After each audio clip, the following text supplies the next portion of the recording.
Cosmos, the show where Sue Rose Minahan and her panel of guests bring you leading-edge astrology conversations through a journey of soul growth patterns connecting astrology's energetic cycles. Get ready to understand your path in the cosmic roots of the stars.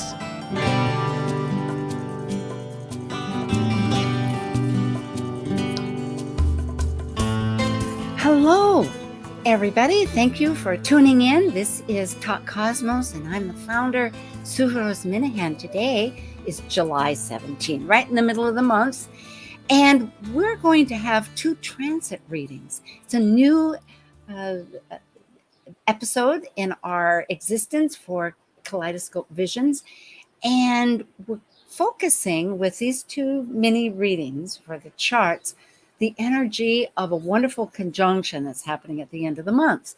On July 31st, Uranus, the Awakener in Taurus at 18 degrees, is going to be conjunct our North Node, the destiny, the common destiny that's driving us towards realizing an opposite energy from the South Node. That's a lunar activity that one can always learn about. That's very potent in our natal charts and collectively, because every 18 months it shifts in their polarity signs. Right now it's in Taurus, of our survival, our self-reliance. We create arts. It's a energy that is very grounded energy. It's an earth sign. And it started this year, January 18th, and then next summer, July 17th, it'll be over. So at this point, Uranus is in the same sign, and they will be conjunct. Along with that will be Mars the following day, August 1st. Of course, this is depending where you are, but essentially, because it's in the middle, it'll be for everybody. Mars, they're all going to be at 18 degrees. It's just that the minutes will be slightly off. So we're already feeling this energy that's pushing us towards liberating. And we'll talk about that more because we're ready now for Kaleidoscope Visions. Learning about current transits and exploring soul growth cosmic conscious energies applied to natal transit chart readings provided from the audience. This is your Kaleidoscope Visions panel. I'm Sue Rose Minahan, founder of Talk Cosmos, an evolutionary and eclectic astrologer and consultant, plus a certified color energy coach. I love investigating mythology's language, philosophizing esoteric fields of eternity, a perpetual student of life, seeing oneness of bodies, spirit of people, animals, and nature.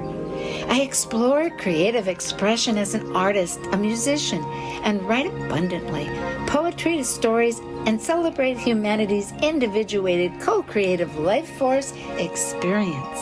I'm Amanda Pierce, a soul-centered astrologer, astrological consultant, and empowerment-based meditation teacher. I have a BA in psychology, I'm a wellness enthusiast with a passion for healthy eating, and I enjoy creating new realities and shifting old paradigms. I'm Julie Anglin, an intuitive healer and meditation teacher, combining my lifelong study of astrology and one-to-one intuitive and astrology consultations. I'm a clairvoyant reader and healer, have worked as a creative business owner in finance and in publishing. I also facilitate an online women's meetup group. And I'm John. And like the Sufi poet Rumi says, you are the entire ocean in a drop. Well, hello, Amanda and Julie. Thank you. I know we're missing John. In fact, he must be with us because his voice just started to be there. Thank you, Nathan. You're so quick. It's great. Well, we're really grateful to have these two pre-selected audience members. They submitted their charts, and we're going to discuss the transit for a little brief while, and then their chart, and they'll then invite them, which they're going to be waiting in the wings here, to give their feedback. So this will be a learning experience using the charts, and we're so grateful for this exciting adventure that we're all work together. And we have, we're only using their first names for privacy. And at this point, we're not putting the data on, although I have recognized that other Astrology Hub did. So maybe we can do that. But, and if people are interested in participating, I don't know, there's a little noise there. Thank you. Please email Talk Cosmos. Just go to the website and do a contact, and you will be signing a general waiver. But we would be thrilled to put you on the agenda. There's openings available. So let's look at the transits. And if we can get that first, there we go. Thank you, Nathan. And I will get the last chart here. Whoops.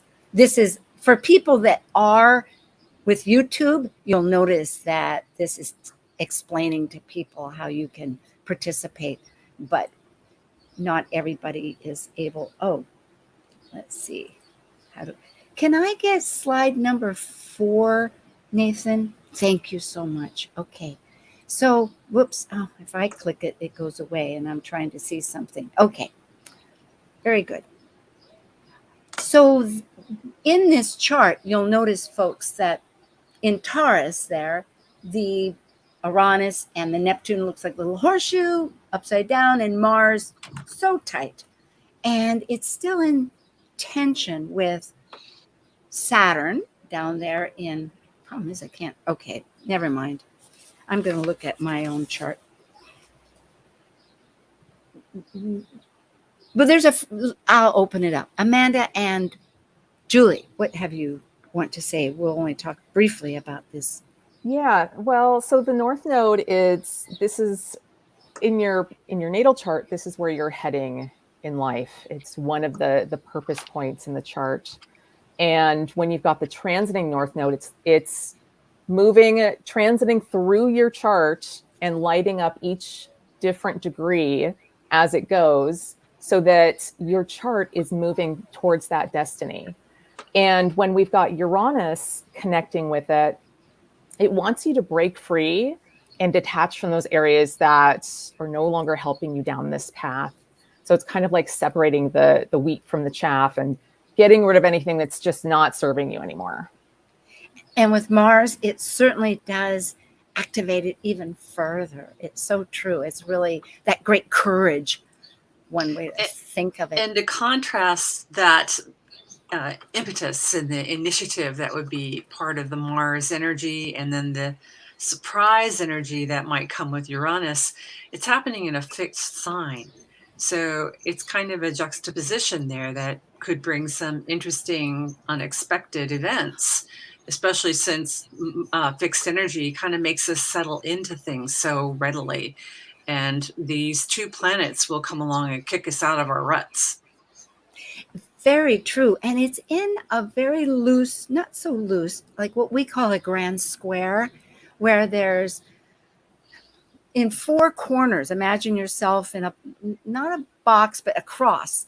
And there's 4 points, and they're all wanting their voice, and they get their voice. And it's a matter of juggling and interpreting how we negotiate those energies. So right now we have, as we've said, that strong collective, which is an energy that we actually want to move towards, because it's our collective destiny of the North Node, meaning that we're releasing in Scorpio, which has wonderful attributes, but yet every sign has its shadow side. So there could be intense, committed partnerships of that are no longer, or values, or not values, but exchanges of our energy that aren't really functioning so well. So we're going to regroup some energy in our life as we go forward. But then also is Mercury and Saturn. So perhaps you want to bring that up, Julie or Amanda? Well, with Saturn in there, we're looking at building new structures. So Saturn and Uranus have been playing for quite a while. They're not exact anytime this year. That happened last year, but Saturn's still in the mix. And so this is about kind of creating those new structures for ourselves. That's part of this energy. And with Mercury in there, we may be being asked to think about things differently, or use our use our voice in a way that's supporting new structures for ourselves. So kind of shifting things mentally and voicing it potentially. It can show up in different ways like that. And there might be a push-pull there. Saturn and Uranus aren't exactly easy bedfellows. So where we've got this desire to hold things and make things stable, Uranus is going to say, wait a minute, on an evolutionary level, you actually do need to move into some new spaces within, new ways of thinking, new ways of having things unfold rather than the status quo. Oh, goody. Let's look at the chart. Let's look at Mary's chart. She's the first one. If we can go back, Nathan, to chart. Yeah, there we go. Okay, so this, thank you, Mary, for having agreed, and we'll bring you on in just a little bit. But looking at Mary's chart, this energy, and this is a bi-wheel, folks. So what we've done for the people on podcasts, we have to remember, is that natal charts on the inside, which we won't go into great elaboration as far as detail, but this is about energy. So we'll talk in such a way that I hope it translates. And this conjunction we're talking about is on the outer wheel. And in this particular chart, it's in the 10th house. It's right at the midheaven. It's a very powerful point. You know, in Iranian or Iranian astrology, the MC is the most significant point in the chart. Although with regular traditional astrology, they would say that the ascendant is. And in this person's chart, she has her ascendant very close to Regulus. Of course, Regulus has moved now to 0 degrees Virgo, but it is 27 degrees Leo. But the MC is in Taurus. So here we have, and it's at 18 degrees. So it's exactly spark what we're talking about in her world of career and how the public sees her. Yeah, there are two pieces here. There's the career piece, or what you're known for in the world. Doesn't have to be career, but often is. And then there's also the family dynamics that show up, because the midheaven is that cusp of the 10th house, which is a family house, and it's just opposite the IC, which is the other piece, on the cusp of the 4th house. So there may be some family dynamics or family lineage issues that are coming up here to be released. They may come up suddenly.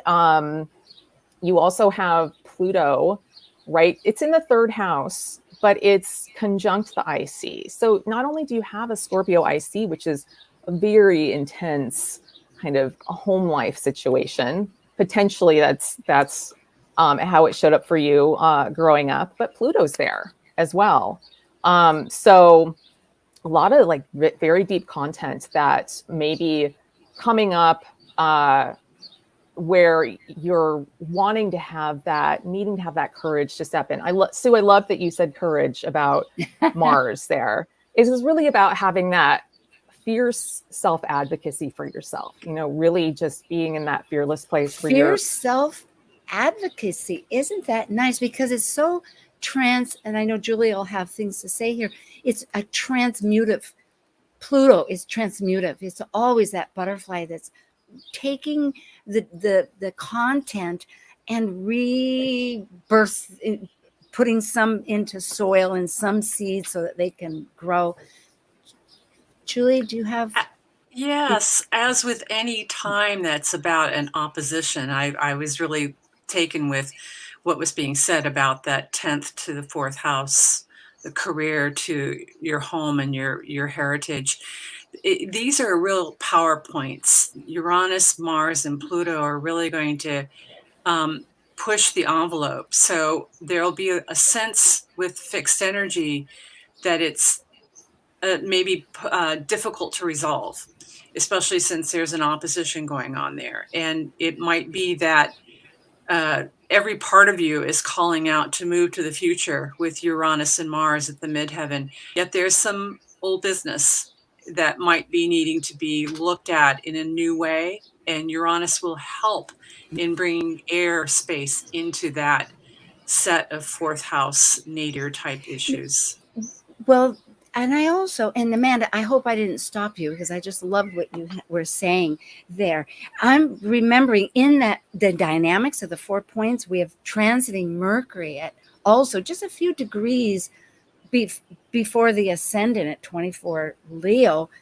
And we would say it's in the first house. So there is a lot to be said and about herself because it is in Leo. So that definitely goes right back to that, to this person's sun, which is in that vocal Sagittarius, which has a viewpoint, a perspective that needs to be vocalized. So this is very relevant to some energy that is being redistributed, you could say, that's getting ready to be said. And also all this that really responds to her natal chart too, because she has that powerful signature with these two planets of Saturn and Uranus together. So this is an opportunity for her to perhaps use them a little differently. And I find that to be always strengthening. You know, when you have something together, which is just part of your nature, when you have them separate in different areas, it's like, oh, okay, you can handle that or handle that one and see what it really wants. Yeah, absolutely. And just to kind of play off of that, Sue, I want to go back to what Julie said about Uranus bringing in that air. I love that because it's one of the pieces about Uranus is really finding that space of detachment about what's going on. And I like to think of Uranus as like the hurricane or the tornado that whips through. And if you can find your centering and really stand in the center of that tornado, that's where the calm is. So keeping your center, things may be, happening around you. It may get a little crazy. You never know.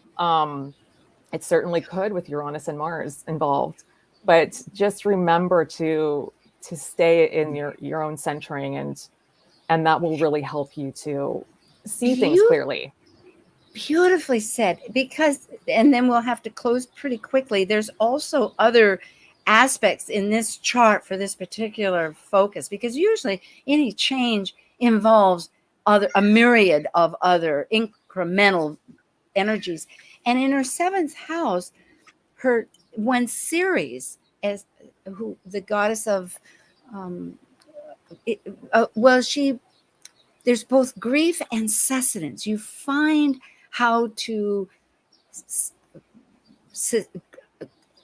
claim your own sustenance through that. And it's in the seventh house. And Juno, the asteroid or goddess of partnerships.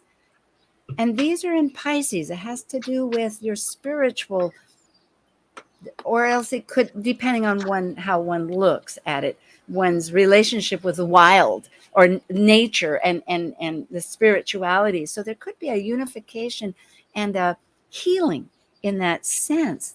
Because yes, and along that line, just in a healing picture, I noticed that Pluto has an aspect to the ascendant and to Jupiter. And that type of aspect has a lot to do with clarifying and maybe releasing some issues, some energies that are self-defeating about how you present yourself or how you want to expand yourself into your world. So that really calls for letting go of things that maybe no longer serve, so that you can move into these newer parts of yourself. Well, I wasn't quite sure which Pluto, and we need, because we'll have to finish transiting. and we'll break. Okay, because it's important, because people are listening and not seeing this. But I will say that her natal Pluto is sextile to the transiting moon, which of course is changing. The moon's evident in this too, meaning that there is maybe a willingness. This change is one that's very supportive. So unless anybody has anything to say, perhaps we should invite Mary and find out what her feedback is, and we can perhaps be a little more clear on things. So good. Okay. Well, Mary, thank you so much. I think you're there. Yeah, I'm here. Thank you guys. Oh, it was Can you hear me? wonderful. Oh, yes, we can. I hope we're clear good. also. Yeah, And well, did you I have first want to comments say or that, well, I got teary-eyed and just really, you guys really hit me hard with how you brought in some South Node family dynamics that are going to be presented in my life right now. And I actually I just got back from a 7-day trip to Montana, and I had no idea that I was going to be revisiting my dad's workplace on the railroad, and he passed about 10 years ago. And I got to, I was invited to go see where his old workers put his name up on this plaque, and I got to experience staying in the railroad house with my 9-year-old daughter, and that's where I used to stay when I was 9. And this was all unplanned, and it really shook me to my bones of a deep connection to my heritage and my family, that blue-collar workers. And it just that just never happens, and it just seems like maybe you guys were talking about the North Node.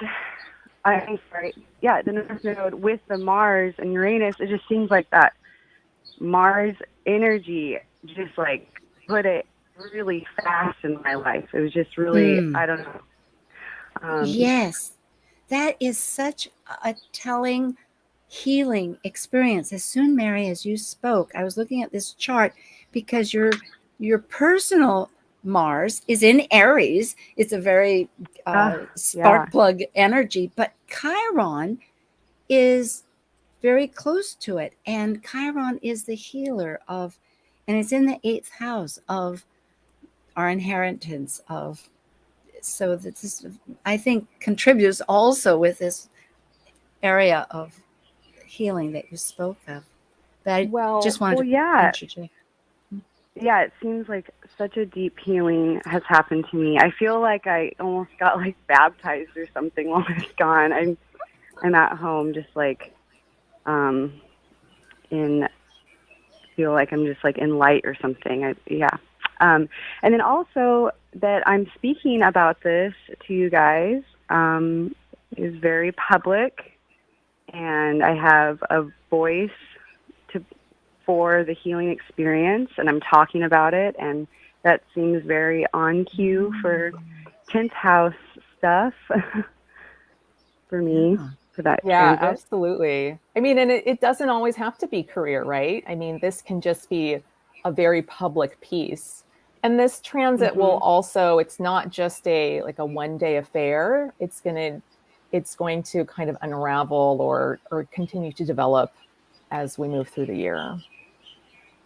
How long does that develop? Different people think different things. I might say like 6 months. What do you two think? I'll let Julie speak, but I would say immediately, Mary, because it depends, as Amanda has mentioned, in your chart, it is at the top of, it is definitely connecting to your chart. Therefore, it's like if one thinks about it, these events happen, but they begin to sift into how you begin to interpret your life. And the moon is very evident too, in that, because your moon is right at your midheaven. And so it too is being affected, meaning that's how your story of life, how you're feeling about your emotions and your own survival. Julie, how would you? Well, I was very, very interested when you were talking about your daughter, Mary, especially since I noticed that Jupiter is transiting your 8th house, and it's trining 3 of the planets in your 5th house. So it sort of speaks to the sense of a gifting time. And Jupiter is going to be at 8 degrees for some time because it's going to make a station at that point and then go back and then back again over that 8 degrees. So you might have kind of a a creative time or a sense of things really moving with a beautiful spiritual ease in regards to your daughter, your children, your, these creative processes that you may have going on in tandem with all these other aspects. And you know what? I'm getting goosebumps. And I'll just mention it. I was looking at your natal chart as Julie was speaking of that. They're at 9 degrees. I mean, sometimes the numbers make a difference. Here, you are 9 years old, your daughter's 9 years old, and your Mercury and Neptune are at 9 degrees. And of course, you have other 9 degrees there too. There's your partnerships are, up in the first house in Virgo. But listening to you, Julie, makes me realize that there's a kind of dissolving, Neptune dissolves things, which can make it difficult until we learn to work with the signs or the energy, that it wants to say. Did anybody have anything Amanda, before we? Well, I love that you've got the moon up at the midheaven, and you have this experience with your daughter as the mother. And so it's just, that's part of this legacy of who you are and the lessons that you're teaching her, which is also supported by that transiting Pluto at 27 Capricorn trining the Jupiter up there in the 10th house. So Jupiter as the teacher. So this is part of that. And Jupiter's pretty big. It's in a mutual reception with Venus. So they're kind of like referring back to each other continually. And it's a pretty prominent planet. So I love that Pluto is there to support that and kind of help the transformation along as Uranus is helping you kind of break free. Oh, you're speaking of the natal, of Mary's natal. Natal Jupiter. Pardon me? Natal Jupiter. Yeah, natal Jupiter, which is in Taurus. Oh, yeah. And then the not Uranus, because I need signposts, you guys. Transiting Pluto is 27 Capricorn. Natal Jupiter is at 27 Taurus. Okay, thank you. Yeah, it helps to have signposts. I'm like out there in space.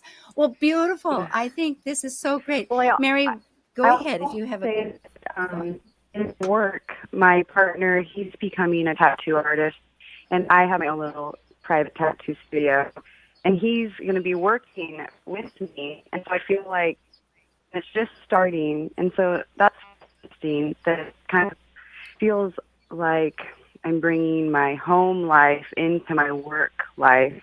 And I felt like that was the North Node, South Node tandem thing. Well, and yes. Venus rules your midheaven in Taurus, your moon, your Jupiter, all in Taurus, and your Venus is in natally in the 4th house. So working from home or having like a home influence with your work is a great thing. It is. And also, I guess with that, Vesta, which is the hearth, and it's exactly right down there too at your IC, which is the IC in that 4th house, and our roots, our foundation, the storylines from our childhood. It's where we move from and with. And so by releasing, which is a natural part of that South Node energy that's transiting through, as we've said, that's part of this 4 points.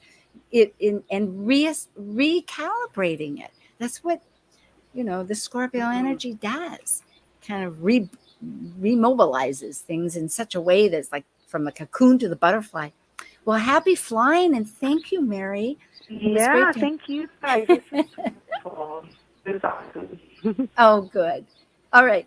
Well, we will be taking a brief break and return with Amanda and Julie, Kaleidoscope Visions, and we'll then have our second reader. And thank you so much. We'll be right back.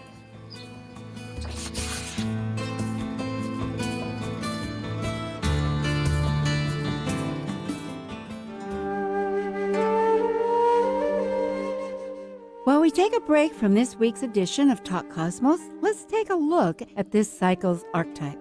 Currently, we are in the period of Cancer. By leaving a cycle based on connecting mental communication to the external, the energy of Cancer involves emotions, which create our personal story through our emotional associations and attachments.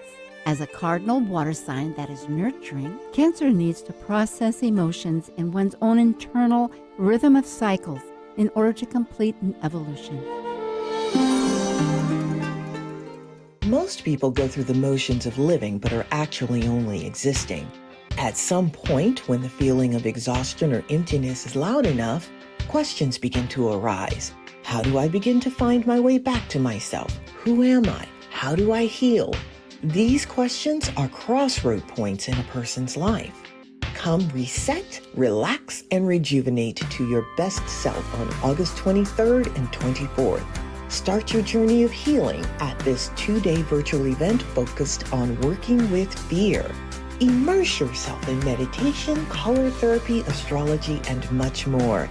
Presented by Padma Life Coaching with Marie O'Neill. You will receive items to support your energetic journey. Our practitioners are waiting to work with you.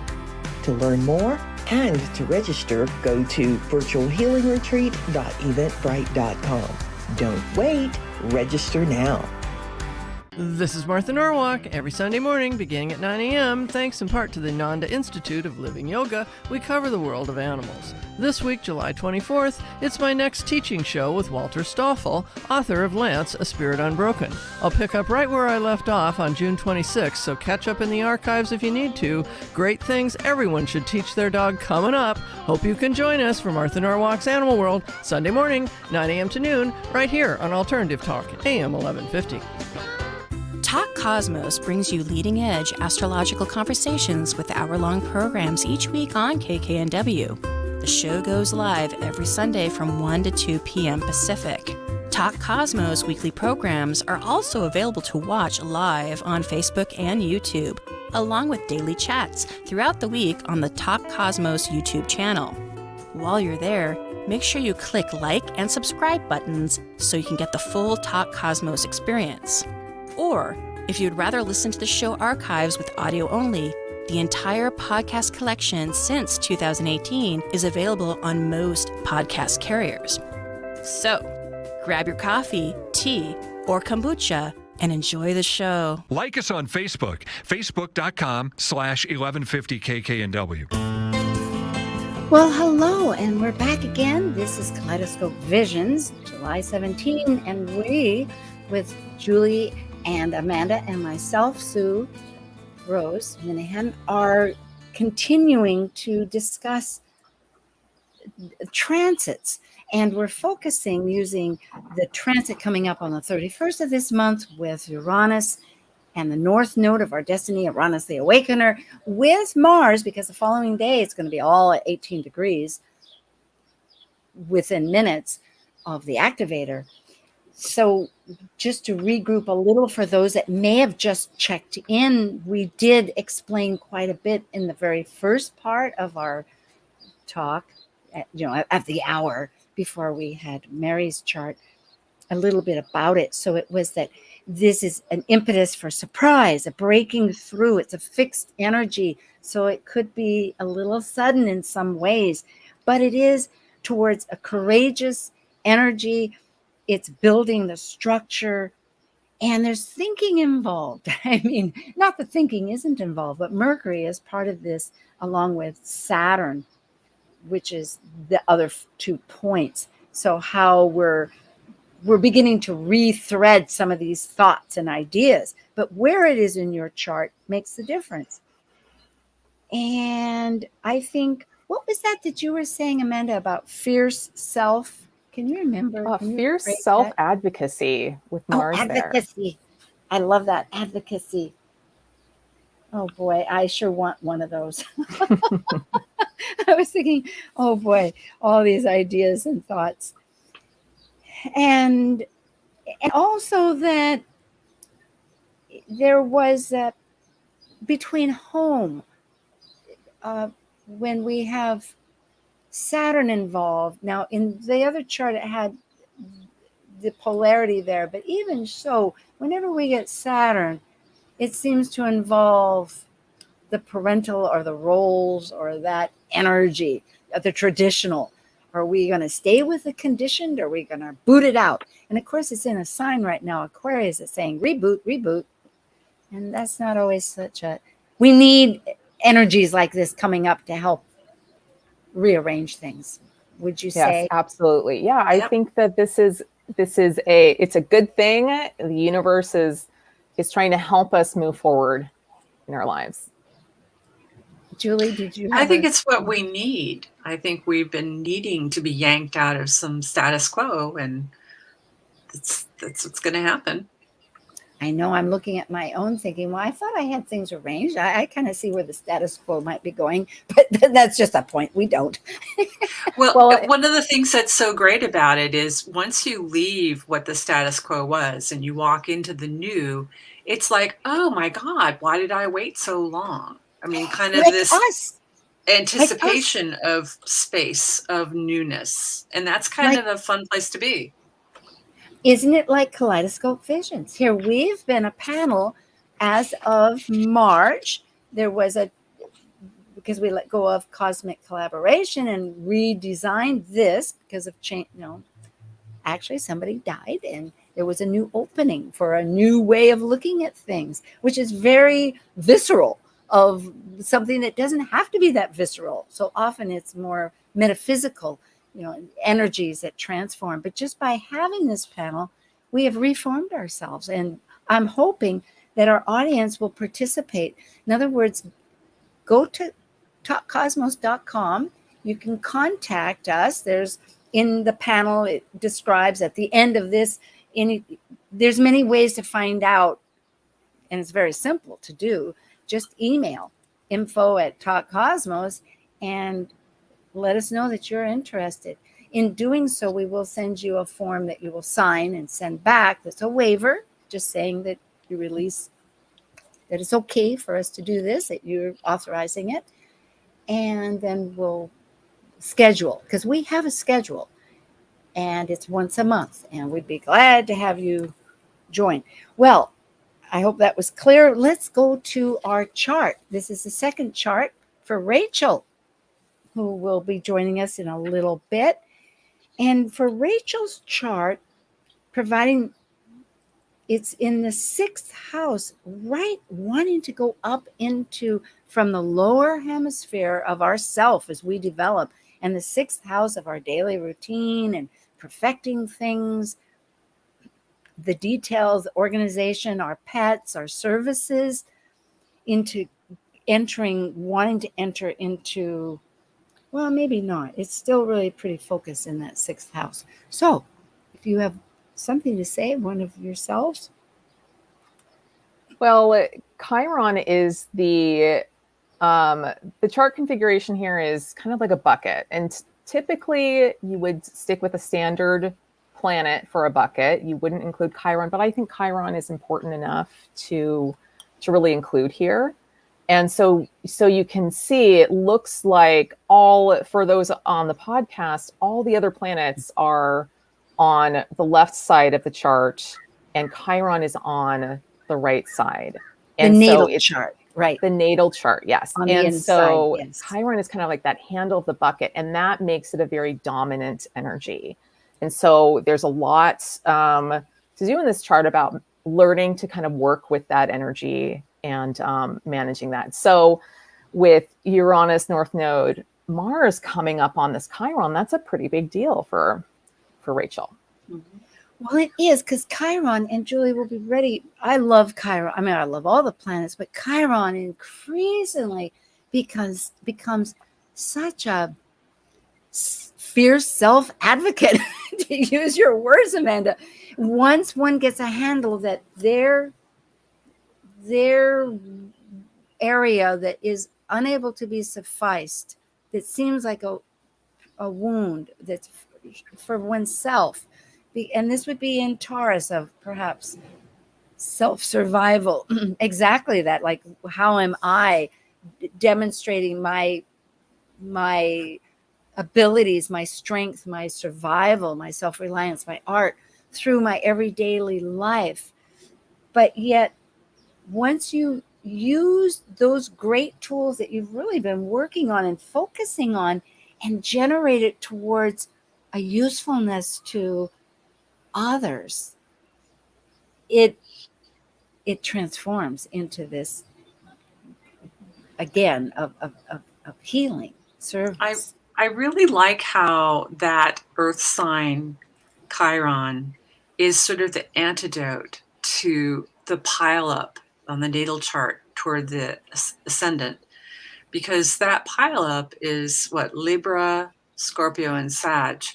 I think it's a very helpful placement, because whereas there's a lot of watery components to that 12th house sun, that earthy placement of Chiron can bring it back to what the processes are that you need to, one, stay well, one, function in the world, be of service to yourself and others, and make it more pragmatic. So there's a great seesaw going on there, and it's not one at the expense of others, but it allows you to find some integration of all of that stuff toward the ascendant. That's profound. And there's a strong healer energy in this chart too. So Chiron, it being in the 6th house, that 6th house is that Virgo health energy, and then the midheaven is at Virgo as well. And some people believe that Chiron really should be the ruler of Virgo. So this, I wouldn't be surprised if Rachel, you were a healer. It could just be that this is a piece for you in your healing of yourself. It's interesting too that Venus, which rules that Chiron, is exactly conjunct Neptune in your natal chart at 22 Sag. So there's a big piece there to the healing, and so much relationship energy in this chart. Venus being the relationship planet. And so just making sure that you hold strong boundaries for yourself within relationships is, I think, a big key for you right now. And I like how you were talking about Venus, because Mars, since it's up at the midheaven in your natal chart, really kind of brings into some focus this current transit of the Uranus, Mars, and nodes. So there's really going to be this sense of a lot of power building up, and maybe things going into new territories in regards to your career because of Mars placement at the midheaven. Well, I'm noticing that, yes, and speaking that you've probably been releasing quite a bit of the structures, because our transiting Pluto still at the very end of Capricorn, 27 degrees, is so close to your South Node, which means that's where one enters life, very capable, has very authority of responsible, very responsible, could be responsible in so many areas, yet are we really being responsible to ourselves? And so yes, I welcome really those thoughts. Let's see, what time do we have? Let's hear it from Rachel, shall we? Does anybody have any thoughts right off the bat that they want to say, though?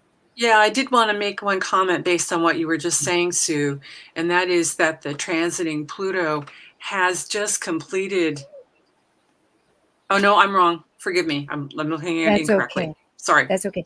And you, as a native, Rachel, your natal chart, you have the moon exactly on your ascendant. You are so caring. I would imagine, going backwards a little bit in this whole conversation, of the emphasis of Chiron, which this transit is absolutely applying to an immediate conjunction, meaning it's going to be an ongoing experience, because this conjunction is happening on the 31st and the 1st with Mars there. But that's at 18 and yours is at 21, meaning that it is, as it moves forward, of course, Mars will go quicker, but Uranus takes its time. and then so it'll be incremental that you'll getting more feedback on, oh, what was that and how to integrate it, because that integration is important. When one has 12th house energies, there's such gifts, but having pragmatic, using that word, hands-on capacities is useful. Well, it's So- it's divine timing, right? That this is not exactly on her Chiron. It's in the correct energetic dose for Rachel at this time. So there's going to be a big expression of it, but then you'll get to kind of allow that to unfold before Uranus finally does get to the Chiron. Yeah. Ceres is also up at the top, transiting with the sun close to Hygeia, which is, I'm just looking at all the asteroids. So many of them have to do about healing our inner self or about the health of oneself. It's like another wonderful filter over what is the picture that's being focused. Okay, are we? Oh, and you know what? I'm going to stop myself. That is a double signature. Look at that, folks. If we have transiting Ceres in the 9th house with the sun, well, with Hygeia, natal Hygeia at the midpoint, 5 degrees, right between that, all in Leo. And then if you go over to the 12th house, you have the sun in Scorpio, and transiting Hygeia is just past it. So it is like some sense of that health emphasis, whether you are a healer in what capacities or healing thyself, because that's always healers heal oneself. It's a hands-on experiential affair, or connecting. Well, we'll find out. Yes. And along that line, I know we want to get to hear what Rachel has to say, but just looking at some of the transits, as you were just describing, I took a look quickly at her solar arc just to see if there were any threads that were bringing us back to the same energy. And she does have the solar arc Saturn at 26 Scorpio. So having bounced over the ascendant and the moon, that would have had a real, well, Saturn will slow things down. Saturn will bring things down to minimal qualities. Saturn can make things calcify. Lots of different energies that Saturn can do. But on the ascendant, it can cause maybe not feeling so great, not feeling It could at be your a tough optimal time. energy. It could be a tough time with the moon right there. In other words, there could be something personal, because the moon's always personal. And in Scorpio, it's even more personal because it's intense. It's those deep, true relationships. Scorpio allows the Libra partnership to really exchange and give life force to each other. But when that doesn't work, you got to dump it. It's like purging it out. And Saturn is good at doing that, which isn't so easy for the moon to take. So we will have compassion. And so yeah, I would love to hear what Rachel has to say about it. We need to hear from Rachel. Hi, Rachel. Hi. Well, I appreciate you, Julie, Sue, and Amanda for doing this. This is really helpful, and I hope it helps other people as well. But there's a lot that you said. I mean, everything rings true. It's been an interesting time with the nodes going through my main 3, and then Saturn squaring that too. And then, like you said, with the healing, I can feel the sense of purging, that things that are no longer necessary to hold, beliefs about myself, judgments, all that stuff, that self-critical tendency with that Mars Virgo, with or at least that's how I've interpreted it, right? There's this tendency to be critical, especially with maybe the emotions and the way they've come out in my life, and the way I feel like that's impacted myself and other people. So a lot of stuff like that is just this self-accepting, that I think the healing, though I do stuff that could be considered healing, it's so hard to label myself things because it feels uncomfortable to be like, oh, yes, I'm a healer. It's not. But, I've done hypnosis. I've done more of the spiritual hypnosis and Reiki, things like that, and studied astrology. So I do understand that's part of the healing, but it's just right now the focus seems to be on really looking at the relationship with myself, because if I don't have a good relationship with myself, I'm not going to have a good relationship with anybody else, ultimately. So that's where I'm at with all that. And that's so perfect for that Chiron in Taurus, because Taurus is about our self-worth and really valuing ourselves. So you're already doing all of that work around it.